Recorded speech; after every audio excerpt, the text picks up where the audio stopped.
Okay, before we get into this episode today, I want to share something with you. The next round of the Spiritual Investor Mastermind, it starts in May, May 5th to be exact. This is a container that is literally mind blowing. I mean, even around the third week, you're going to be like looking back on yourself. Really, it's the IV drip of kind of the experience that you would have gotten here, or if you've been in any of the groups. It's really, really a way for spiritually conscious investors to stop circling the edges of their wealth and to actually go vertical. We go deep into the markets, we go into intelligent portfolio design. I teach you how to, you know, you don't necessarily have to take all this risk in order to make money. You don't necessarily have to love the market and be checking it every day. I teach you how to integrate it into your life as something that you enjoy and you apply your creativity with. I watch every single cohort. I watch people be able to get to a stage where they're literally looking back on a version of themselves who made less money, who was afraid to invest, and they're saying, I don't recognize that person anymore. Like I said, it's 12 weeks. We do have payment plans for it, so don't think that it's something that's going to be out of your reach. The spots are limited in it and it's always full. So that's why I want to bring it up now, let you know. Just go to thespiritualinvestor.com, fill in an application. It'll be in the show notes as well. So, all right. I will see you in the room there. Welcome to another episode of the Spiritual Investor Podcast. Oh my gosh, oh my gosh, oh my gosh. We have Jessica Gill here. Oh my gosh, right? Hi, guys. I'm so excited Wow, and honored to be here. I know, amazing. Okay, well, probably doesn't need a lot of introduction, but to me, magnetic. Actually, someone who takes manifestation from just manifestation to actually something that you can really bring and do in your world. We were just talking about that, so we'll share some of that. But yeah, thank you for being here, Jessica. I'm really, Mm, really excited about this. Thank you for having me. It's Yeah. such an important lens and perspective to talk about people, especially empowering them with money, investing, all of that. I think it is so vital that we debunk any shame or shadow around it and really own our power in it too. Hmm. Yeah. And when I really started looking at your work, I saw how it's very much a runway for money and even investing and all of this, right? It's really, it's kind of like a proving ground, Mhm. because you do take people, you go so far beyond just the vision board and all of that stuff, and you actually give people a way that they can get into action. And it's not even about doing, it's you get people into action from a place of not waiting, which is lack Mhm. energy. Mhm. And so maybe that's even like a good starting point with, because people who there's some people here that are familiar with their work, and then there's some people who aren't, Yeah. and there is a differentiator with your work, which is why I wanted to have you on. And I also, as I told you before we clicked record, I see a lot of parallels in that. It's a very similar, like, bring the energy down, but then you must become the self-expression of it Mm. because you're the creator, your source. Like, a Mhm. lot of people are just stopping short. Mhm. Mhm. So, what really sets To Be Magnetic different from so many other manifestation programs out there is that the founder, Lacey Phillips, she actually was a obsessed fan with manifestation before this method really channeled through. And she did all of the stuff, the secret, the visualizations, think positive, everything under the sun. And it wasn't sticking. And even if there were things that came through, it wasn't consistent. There was always like this other, almost like unseen layer on top of everything else. And it wasn't until she really started checking in her patternings, like when things actually move the needle, what is happening. And she was able to distill down a couple of key energetics, one of which is expansion, one of which is unblocking, and one of which is taking aligned action. So, this is where we're taking manifestation from just think about it, sit into the nice, safe zone of daydreaming about what you want and feel into it. But does your subconscious have the expansion, see to believe that what you want is possible? Have you been around people who do it? Have you had role models in your life that have done those things? You think about the Roger Bannister example. No one ran the 4-minute mile, and then he broke the record. Mhm. And shortly after, there's a flood of people who do it. We need the example to know that it's possible for us too. So, does your subconscious have that expansion to really believe it's possible for you, given your background, given your upbringing, given where you're from? And then the other piece is unblocking. And that is where we're looking at our subconscious belief systems, our levels of self-worth. We like to say law of attraction is self-worth, meaning that you're going to Mm. call in what Mhm. you believe your level of self-worth is. And I just want to give the caveat here that everyone has infinite self-worth. You have inherent self-worth. The issue is through programming, through society, through pain, trauma, shame, all the things, it clouds our belief of what is even possible from us. And so the process of unblocking is peeling back all the untrue stories, the untrue narratives that we picked up in order to be safe, to belong, to fit into society, in order to see our inherent worth, in order to see the power that we're the creator. We have the opportunity to bring this energy in, right? So many people deflect it, push it away, and it shows up in our habits. And that's the third step, which is aligned action. This is Mhm. where we take the belief systems, the expansion, and we start to move in reality in alignment with that potential. And the action is so important with money because you named it in the beginning, but the lack of action, the lack of self educating is all examples of that lack, where we Mhm. think we're not smart enough to know. I've had these beliefs. I've been there. I've felt, oh my gosh, I don't understand what investing is. I don't know what a Roth IRA is. I don't know what a high yield saving is. I'm just going to keep my head in the sand. And it's scary, and it's for people that know more than I know, and I just shouldn't look that way. And until you can really say, but if I look at the people who are successful in the monetary levels that maybe I want to be in, all of them have self educated, or maybe some went to school for it, or maybe some knew, but a lot of them just picked up books, started reading, and just started learning on their own. I'm like, if they could do that, why can't I? And then you start to put the practices into place. And, you know, knowledge is power. And then taking action on that knowledge gives you your own power. And so I think it's Mhm. really important when it comes to money to not be someone who is not following through with that action. And sometimes that action could even be, launching your business, launching your course, wanting to sell something. There's so many pieces there too.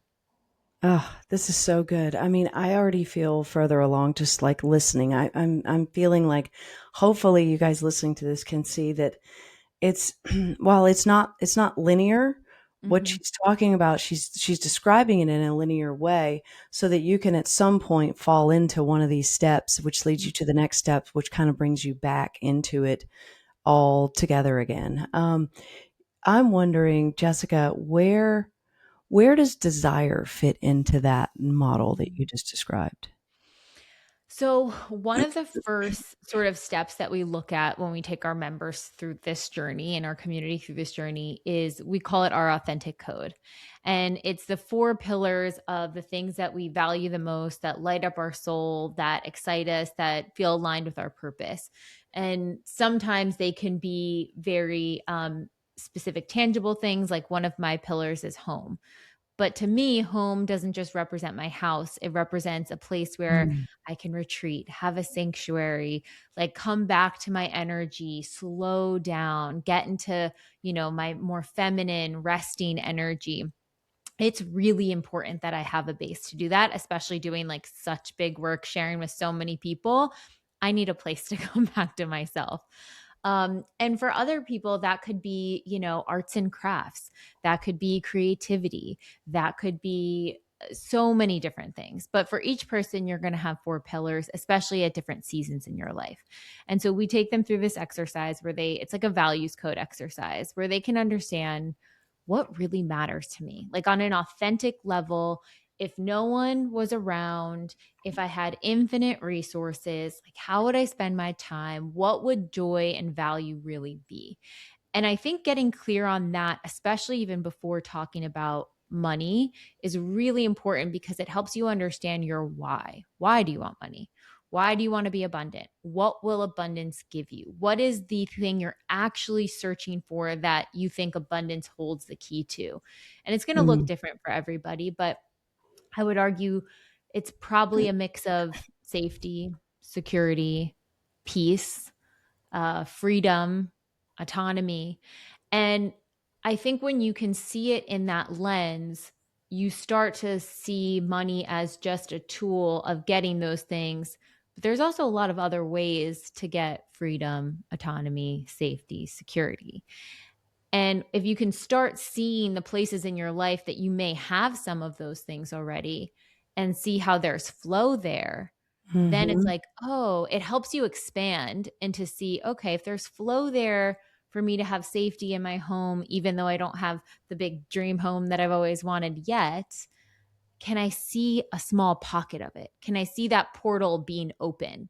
And mhm, then over mhm. time, you just expand the portals more and more and more as your nervous system feels safe for. Yeah, that's such a great explanation. Thank you. I can't believe that you're saying the concept of home because I was just talking about that this morning and I've been sort of like focused on that in my own life, like I've always Oh, felt comfortable like traveling and going anywhere but like your that internal sense of home that you're talking about, which could be represented by your own home. It could be you could feel just as at home. Like I felt just as at home in the hotel last night in Nashville as I do, mm, but like it just depends. It's like your definition of it. But I love that you're starting with that as kind of like that's the starting point for you to mhm, figure out and sounds like go into the exercise that you give people. mhm, What if, because I had this question, someone asked the question about, they're like, okay, I have this new baby and I want to be home with the baby and I'm feeling all, like nurturing and I'm just loving being home with the new baby. Money is energy though, and I still want to make money and all that. Like, mhm, there's desires. It's like someone can desire actually staying home with a baby, mhm. and then where would that fit into, like, we're out here, like, investing and building wealth, like, what would you say to someone who's like, "That's just really what I want to do?" So when it comes to that, I would really honor what your soul feels called to in this particular season. And we talk about purpose a lot at TBM and really broadening that definition of purpose beyond just one singular thing or one action, one title, one job role. It's what is the way that your soul wants to express in this season of life. And so for this person, it sounds like their soul wants to express by being this nurturer, by being this mother. Mhm, mhm, And so if they're like, okay, this feels so true to me, and I also need my financial needs met, then I would start looking to, we call them expanders, but the people that are showing you ways of being abundant while being a nurturer, while being a mom.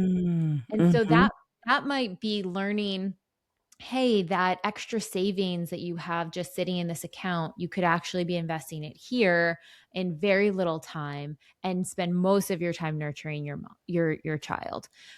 For someone else, that could be like, as a family unit, who's the other parent involved, or is there a broader support system through parents or grandparents or something like that that could come in and support the family in some way? What are examples of other people getting their financial needs met so the majority of their time can be with their kid at home during this season? So it's less about you have to change it. It's just broadening your definition of what you think the only ways to make money and have money come in. I mean, the amount of times we have members write in who are like, I just got this lump sum of money from taxes out of nowhere. I don't know where this came from. This inheritance came through. I didn't even know we had this. Like this investment that I totally forgot about. I bought this website years ago for $100. Someone wants to buy it for me for 10,000. Like you'd be surprised how many interesting ways that money can find you. It doesn't always Mm. have to look the same way. I love that. I love how you also like sort of took people into the realm of more possibility, Mhm. even like with being that nurturing mother, right? There's still possibility there, Mhm. um, without defining that alternate possibility as sacrifice. Mhm. You know, that's what, so you're taking people sort of around the merry-go-round of choosing for possibility. And it's just, it's so powerful to that you have a structure that will sort of serve as a guidance system for, sounds like it's really guiding people to, encouraging them to step into the higher self and to Mhm. move towards the higher self, even if it's not, like you say, that pinnacle. You know, it's listening to, you call it like your soul's journey, what Mhm. your soul calling, I think you said, and choosing from there. That's really amazing. How would you, because I know, I mean, you have a fantastic business, right? I mean, it's just incredible. You have a book, you have the program, you have the Mhm. podcast, right? Am I missing anything? Do you guys do events and all that? We do events, yeah. You do? Mhm. Okay. Um, so for someone who's looking at you, so they're now understanding kind of like your belief system through the Mhm. explanation of what you do, right? Um, what would you say to someone who is just starting out with building a business and they're wanting that business to be a wealth channel, Yeah. and then they've sort of stumbled upon this work? Like, how would you say, hey, utilize this in order to expand into what you want? Yeah. I think first and foremost, it's really important to not put pressure on your first like soul led gift to earn money immediately. Mhm, I forget where I heard this analogy, but it just stuck with me and it was so good. You would never turn to your infant and say, okay, start paying rent. mhm, You give them time to develop, to grow. And it's not dissimilar how To Be Magnetic grew. I mean, this company has been around for over a decade. It initially started with the founder doing a lifestyle holistic living blog, and that transformed and transmuted and changed, and there was different steps. And then 7 years ago I came into the picture and took the podcast to the next level and helped develop all the tools more, and we brought in neuroscientists and psychologists. But if you're at the beginning ground for something new and fertile, and you're looking at someone who's 10 years ahead of you in this, you're going to find it hard to understand what is the very next best step you can take. So for this person, I would look at who are the people who are one step in front of you. What are the decisions they're making? What are the steps they're making? What are the limiting beliefs that are popping up for you that say that you can't have that next thing? Where are you playing small? Where are you self mm, sabotaging? mhm, These are inclinations that your subconscious self worth is not in alignment of the very next step. But I mhm, would see the journey as more as a step by step journey. And all you really need to focus on is what is in front of you right now. Where are you feeling tested? Where are you triggered? Where is your conflict zone? That is the curriculum that the universe is like, okay, look at this. You're ready to now uncover this layer so you can get to the next level. That's really what I would focus on. And that's, I mean, what we've done at the company. Every next layer, it's what is the challenge in front of me right now? And how do I meet this from the place of my higher self instead of how do I hack this thing? And, mhm, using your logical mind to do it, how do you drop back into your soul and say, okay, what is the lesson I'm being asked to learn in this season, in this moment? And then mhm. facing that head on and continuing that over time and watch it compound very quickly. Yeah, that's great. Would you say anything different to someone who has $100 million business? Mm, no, no, because it's the same thing. $100 million business, they need to be looking at expanders, people who are doing what they're doing. I would also ask someone who has the $100 million business, because I see this happen a lot, where you reach a certain level of success because we're also trained to think more is more is more is more. We're always going up, up, up. But oftentimes, when companies scale really quickly without taking inventory of their why or how they want their life to be set up or how they want their employees' life to be set up, they look around and they are chained to their business. They have a lack of Mhm. freedom, they have burnout, they have all these things. So someone with $100 million business is not facing the same problems as someone in the startup phase or just beginning, but there are likely misalignments that if they are not aware of can start presenting. So the $100 million business, person's problems might be more similar to where do I need to hire and delegate more? Is Mhm. this why do we need $100 million business? How is this Mhm. serving? What was the mission? Why did I want this money? Why did I want this scale? Is the scale aligned with who I am in this season? Do I need to step back in some ways? Do I want to step forward in some ways? There's always that, I think, internal compass that we need to check on every single one of those markers to be like, is this still going in the direction that I want it to go? Or has it taken off in a direction without intention? Yeah. So what about you, and what are you expanding into? Like Mm. what glass ceiling are you breaking right now? So, the biggest one I'm breaking is learning how to set up more systems within the business that don't rely on me. And Mhm. so I think there's a lot of like I've had my hands on so much in the business and overseeing things and handling so many things. And now it's at a place of really getting the team to feel supported and nourished and autonomous in their roles that they can run and shine. And I don't have to check in and approve and look into or have that final say. I can really, with full faith, trust them to own their departments. And they are in a lot of ways. And last year was a big sort of shift into this energy, but there's more. I know there's more I can do because I'm also feeling called to take on more. And in order to do that, I have to drop off, things that I was doing before. And so my biggest growth edge this year has been really examining my energy and knowing that, my energy being in its best state is so incredibly important for the business of how I show up, on podcasts, how I show up in creating content, how I show up teaching, even developing the tools. And so knowing what are the things that are draining my energy and what are the things that are fulfilling my cup, and Mhm. where have I been telling myself the lie that I have to be the one to do this draining thing? And is there someone probably more qualified or better suited to be doing it anyways? So I'm in that sort of delegating and, moving up that trajectory. Oh my God, Jessica, you just described my life. We're literally redoing the exact same thing, brought in like someone new to take over a lot of the stuff that like the decisions and a lot of the stuff so that I can create more Mhm. content so that I can, I'm writing a book and Mhm. the podcast and then the travel and all that.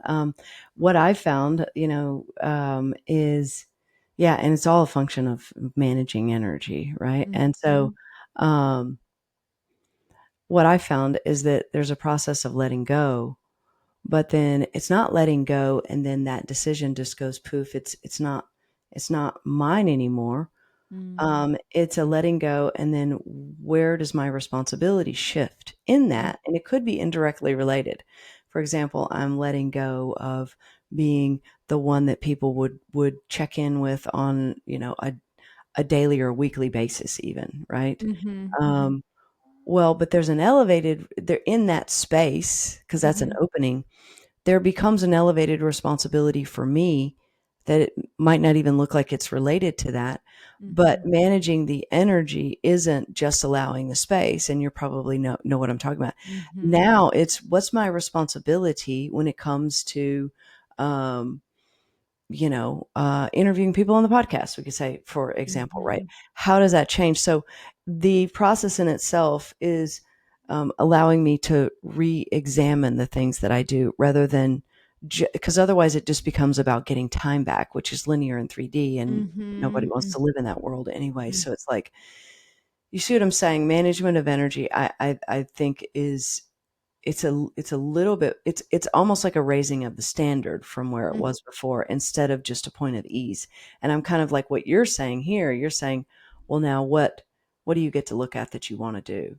You know? Mhm. What would you say are like your top like favorite things that you feel like, okay, a year from now, or even like ideally now, that you'd be like, Mhm. okay, this is what I'm focused on.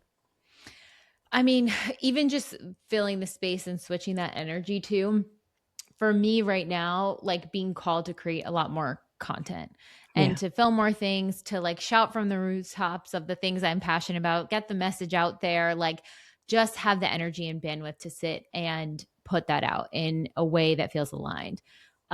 That to me would feel like, okay, I have made space and I'm honoring this and I am taking action with this, and not from a way that feels frantic or like, oh my God, right. I have to, I want to be grounded and speak from my soul when I'm sharing. And I think also what you're talking about, that energy flow or that responsibility flow, I love that you name that, because I think there's this maybe false narrative or belief that when you delegate something, that means that you just sit in Yeah. peace and la la and you're not responsible. But when you have a business, it's like having a child, it's like Mhm. having a baby. You're Mhm. still nurturing it. You're just figuring out what is the maximum way that I can contribute my gifts, my energy to this collective thing. Mhm. And I think every, team member, every employee is also contributing their highest gifts, right? And so Mhm.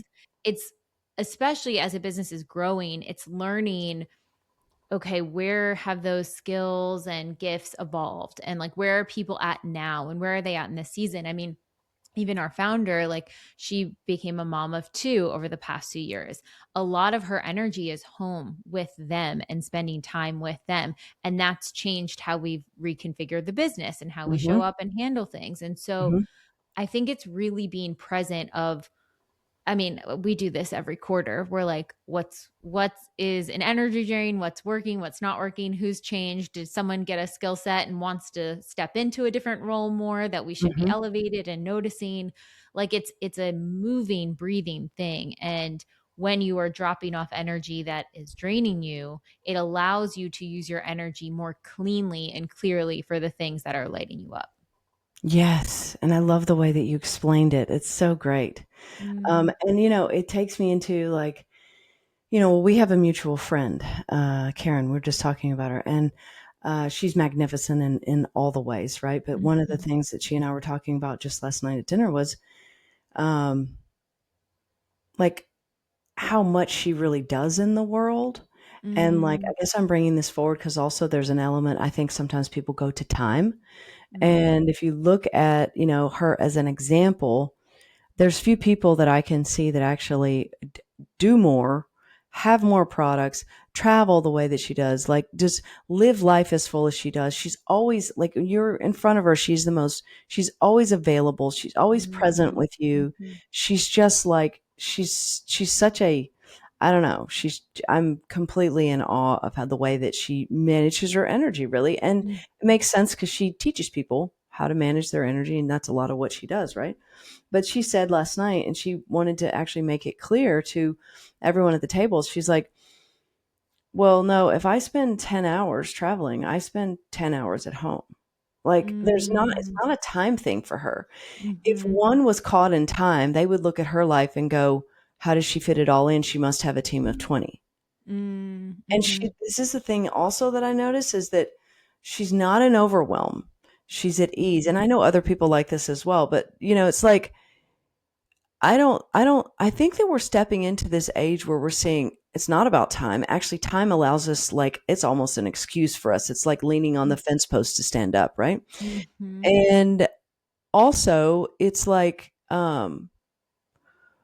us wanting to elevate beyond and be able to manage our own energy is mhm, exactly the thing that is causing us to move back to source, because an elevated mhm, standard of moving energy, all we're talking about is moving back to source. So like the Mm-hmm. design is perfect as long Mm-hmm. as you don't get caught up in time, as long as you don't front up with overwhelm. Like, and this is just what happens with people. Sometimes they come on like a call or whatever, and the first thing you hear is, I'm so exhausted. I didn't have time. I didn't have blah blah blah. Not to say, we're negating that or ignoring your feelings, but like, Mm-hmm. who do you want to be in the space? You're in front of my energy and your energy. Mm-hmm. We are source. That to me is managing energy too. And that's kind of what, like, that responsibility. Like, how can we manage it to the point where if I show up, you're getting all of me because then you're seeing all of you? Mm. I think this is also a really important thing in leadership in your business. If you Yes. have employees, if you have people working for you, like your nervous system sets the tone for your team. Hmm. So when I'm thinking about if I get into overwhelm, if I get into overdrive or stress, I'm not just impacting me, I'm impacting the entire business. That's it. And That's it. so having that awareness, and same in the family dynamic, right? Like if you're the parent and you have a bunch of kids running around and you're in overwhelm, not to put more stress on the parents, but that the kids feel that. And so a lot of times, and it's actually more clear example with parents feel guilty for taking time for themselves. They feel like I Yes. couldn't possibly take this time Yes. for me. But in that 5 minutes, in that 10 minutes, in that 20 minutes, in that bubble bath, whatever it is that you need to do to come back to self, to come back to source, you are making such an impact on everyone around you. Same is true for the business. If I take that walk after my podcast to decompress, to process what the call was, and then go back to work after, I am way better, way more effective, and a better leader than I am if I just go, okay, finish that podcast, now on to the next thing, now to the next thing. Like I'm learning what my energy needs to come back to source. And that has to be of high priority in the flow of the workday or in the flow of the home life. Yes, and I'm so glad you brought up the whole time thing with parents too, because I see a lot of where it's costing parents a lot because Mm-hmm. they're uh, equating time with presence, right? Mm-hmm. And like even when you gave that example, like you go for a walk after the podcast, perhaps it could be that if someone takes that time, if they're in their head and they're in overwhelm, then they see no differentiation between time and the time that they were just there because they're just repeating the pattern in their head, right? So there Mm-hmm. is no dysregulation of the nervous system. There is no grounding in. Therefore, it doesn't feel valuable. So it comes back to managing your energy as a function of your level of presence Mm-hmm. rather than your level of time, because I would argue the deeper, because we bring in more power in the present moment, the deeper you can go with that, to a certain degree, could feel like you're actually getting more time. Mm-hmm. Mm-hmm. And when you're not in a stress state, when you're not in fight or flight, when you're not Mhm. in freeze or fawn, time expands. I mean, Mhm. there's a reason why, if you go into a very deep meditation, it feels like it was 3 hours and it was 20 minutes Yes. because your perception of it starts to expand. When you are in a place where you feel safe and secure, even in your body, in the moment, in the present moment, time expands. Your access to more logical reasoning and problem solving expands. Mhm. So just when I say energy too, because we're so rooted with psychology and neuroscience as well, think of it like the time when you feel resourced, abundant, safe, creative, flowing. Think of that energy. And then think of the times when you feel constricted, in lack, in scarcity, fearful, irritable, angry. Which version of you do you think is going to get better creative work done or creative output or Mhm. going to be more impactful spending time around family or friends? And so it's almost first and foremost clocking the different states. Because I Mhm. think when we're in that dysregulated state, we almost don't even realize because so many people live in that state regularly. But it's until you're Mm-hmm. out of it that you're like, wait, this feels so much better. How do I get here more often? Yes. Yeah. And so I love the way that you explain it because it's a function of choosing. Mm, And sometimes people can choose and sometimes they can't. hmm I would assume, though, your program and what you're hmm talking about is a structure for them being able to have more power when it comes to choosing. Yeah. I think for some people, it's learning what the tools or the levers are to shift. So choosing, yes, but also if your nervous system is like, this is a threat, you're like fighting a brick wall just by consciously saying, I want to Mhm. feel good, even though their body's like, I don't feel good. I'm panicked. I'm worried. Yeah, yeah. You don't want to fight against the bad feeling, but you want to Mhm. learn to work with it and to metabolize it. So again, another thing that a lot of manifestations methods talk about is, just think positive. It's Mhm. not just thinking into that because your body's really smart. You can't outthink your body. But if your body feels safe and secure, then you can think your way into that positive thing. So a lot of the tools that we have are, breath work, somatic work, things that allow you to shift your neurobiology and your nervous system to actually say, like, okay, when I exhale longer, I'm telling my body that I'm safe. When I'm looking at the space around me and taking 3 seconds to be present, to clock in, I'm telling my body, wow, I'm orienting into the space. I'm grounding here. I'm okay. And so we have a lot of those types of tools in there, especially at the top of our, we call them deep imaginings, but they're self hypnosis audios. We have a lot of them in there that we worked with therapists on to just bring the body back into homeostasis and to acknowledge the dysregulation as a part of us. Mhm. Like, oh, I see that worry. Okay, Mhm. can we just acknowledge it? Can we validate that? Yeah, that makes sense that feels really freaking hard right now. I get it. And so many times, even just the acknowledgement of the part of us that is distressed allows it to dissipate. Even just a little bit, it allows it to bring it down. It's like, okay, okay, yeah, at least you saw me. At least you understand the struggle I'm having in this moment. Mhm. Yeah. What do you see, people struggle with specifically with money? There's layers. I think if someone is in complete scarcity, this is someone who like lives paycheck to paycheck, is really avoidant in their money. Maybe the second money comes in, money goes out. They have a baseline of developing just what it feels like to be safe and to be taken care of with money and to work with money in a healthy way. And so the things that person's moving through is going to be different than someone who already has systems in place. So that first level, that base level, is often the what feels like the biggest hurdle to get through. A lot of people misinterpret this phase as like, if I just hit X amount of dollars, I'll be good. Hmm. And it's not, it's never about the dollar amount. It's, can your nervous system start to metabolize and feel safe with interacting with money in a way that's healthy, that's from a place of self worth? So I think the first step is, do you think money's bad? Are Hmm. you afraid to look at it? Are you afraid to hold it? Do you think that you're not equipped or capable of doing the right things with money? Do you even think you're capable of having money? Mhm. Those are kind of that entry level phase. And then there's kind of like different clocking points as you start to go up, one of which being what we call like success consciousness, which is you have a ton of abundance coming in, but it is tied to your time. Mm. If there was two of you, you'd have more money. But since there's not, you feel like you're constantly just, trying to Mhm. push through. And to get to the next level, it's about shifting time as money into energy and impact as money. And what does that Mm. look like? Mhm. So good. That's so good. Mm.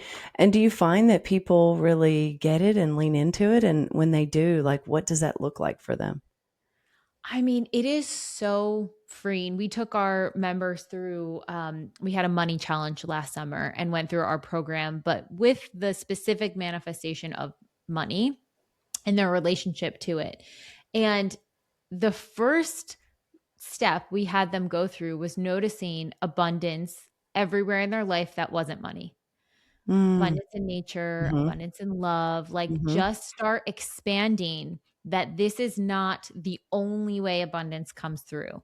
And it's very strange, but when you can observe, and nature is like the greatest example of Mhm. abundance, because it's just, it multiplies, it regrows, it's everywhere, it's vibrant, it's colorful, it asks for nothing, it's not performing, it's not Mhm. exchanging, it's Yeah. not worried about their followers, or it Yeah. just is, and it's so vibrant and miraculous in that way.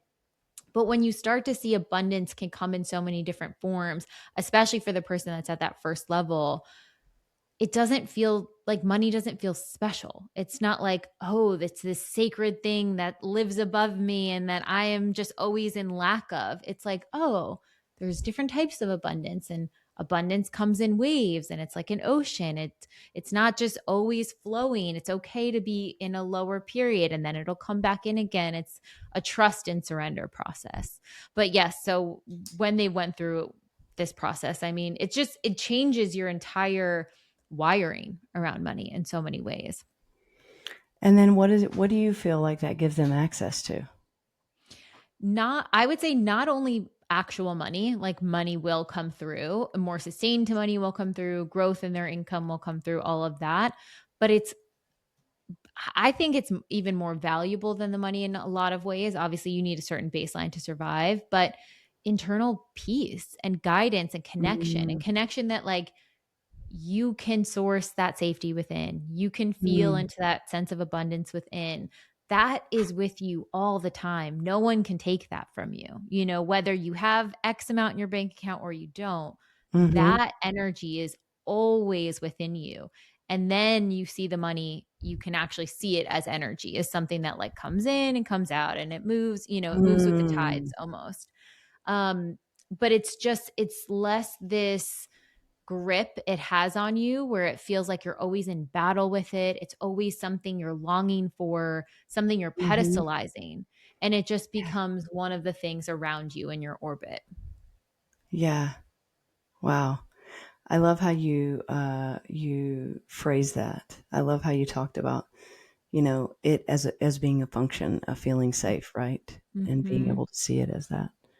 Yeah, Mhm. so, how did this all get embodied in you? Mm. Years of doing the work.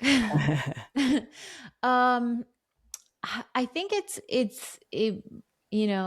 not to sound redundant, but it is in those small steps. Like, Mm. it's really taking inventory of, like, where am I at today with this? What am I avoiding? Where am I playing Mm. small? What is the best next step to help set me up for success?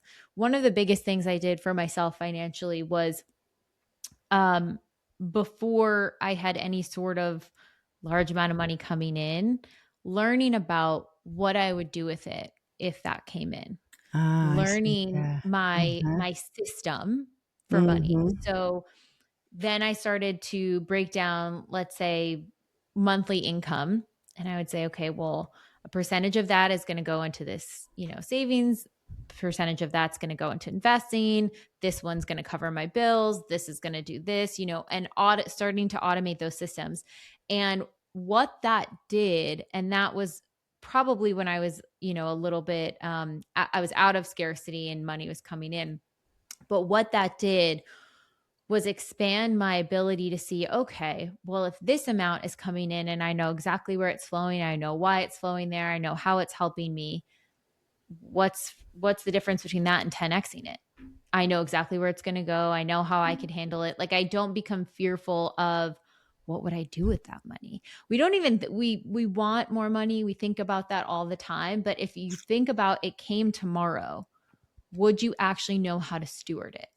Mm. Would you know what to do with it? Would you know the places you'd want to donate to? Would you know the places you'd want to invest in? Would you know what high yield savings to put it into? All these things that I don't think we're taught at all in any education systems. But knowing, oh, money is safe with me because I know what to do with it in a way that aligns with my values, I think is really important to have a clear picture of even before you have money coming in. That's so great. Yeah, because you're creating the path for it. Mm-hmm. Mm-hmm. You're using your energy, managing your energy into creating a path for it. I love that. Yeah. Yeah, that's so great. Well, how would people start to do this? Because I'm assuming like the stuff that we've talked about today, they can go through your, whether it's the book, the program, what would you suggest for people, how they connect with you and how they start to bring this into their lives? Yeah. So we have the expanded podcasts, which is completely free. And we talk about all of this stuff on there weekly. So if you want to get like more a sense of what we're talking about, I would definitely check that out. And then we have the How to Manifest book, which breaks down the actual method that we go through. We also have it on audiobook. But if you want to get in there and start using some of the deep imaginings and accessing, like, what are my subconscious beliefs around money? What are my fears? What am I worried about? Where do I need to attune to different parts of myself and really see, like, what part of me is running the story when it comes to money or blocking my energy when it comes to money? That's where I'd go into our Pathway membership. It's our all access membership. It has our How to Manifest course, but it also has our money course. It has a library of 70, 80 deep imaginings that help you reprogram in different scenarios, anywhere from 5 to 20 minutes. But really, all of the tools that we have are invitations, levers to come back to yourself, to Mm, really come back to that visual where it's like, where I'm calm, where I'm peaceful. Like, that is what our work is dedicated to, getting you back into that state more often, and not from a spiritual bypass place, but from actual integration, mhm, compassion, feeling the hard emotions, letting mhm. yourself have challenging moments and not trying to fix it away immediately. That really is the path back. I love it. I love it. It's like I Mhm. said at the beginning, thank you for your work and thank you for giving people a way to get into action with it, to actually take that energy, embody it, and be the self-expression of it in the moment so that they can then see themselves as evidence rather than continuing to go out and look from evidence for other people. Yes. Yes. And when you start to embody and work with money in that way, you become the expander for others. Just Mhm, like your nervous system can be the mirror for your team or your family, it mhm, can also be for other people to be like, wow, okay, like they did it like that. I can do that too. And so just know that it's so empowering, not only for you, but for your community to step into mhm. your power. And that's key. That is really, really key because I think people, they do want to help and they do want to give. And a lot of times it's like there's a pressure about it, like, oh, I need to go out and just make all this money or be so successful and then I can do that. Or they give from a place of like sacrifice or whatever. And so you are giving them a way to build themselves up, and giving is just kind of a function of that because of the way that they're being. Mm-hmm. Mm-hmm. Amazing. Yeah. Well, thank you for being here. This has been absolutely incredible. I love the way that you give people tools and structures to step into this, to be able to see themselves. The way that you explain it also is really clear, and it feels like easy to me, really. Mm-hmm. So glad. Thank you for having me. I so appreciate it. Yeah, absolutely. So, all right, then they would just go to be They can magnet. go to, yeah, tobemagnetic.com. That's where you can find Okay. our membership option, expanded podcasts, everywhere podcasts are, YouTube, Spotify, etc. You can find me at Jessica Gill on Instagram, to be magnetic on Instagram, and Yeah. come join the journey. Yay. All right. Okay. So, I will see you guys on the next episode. All right. So much love to you.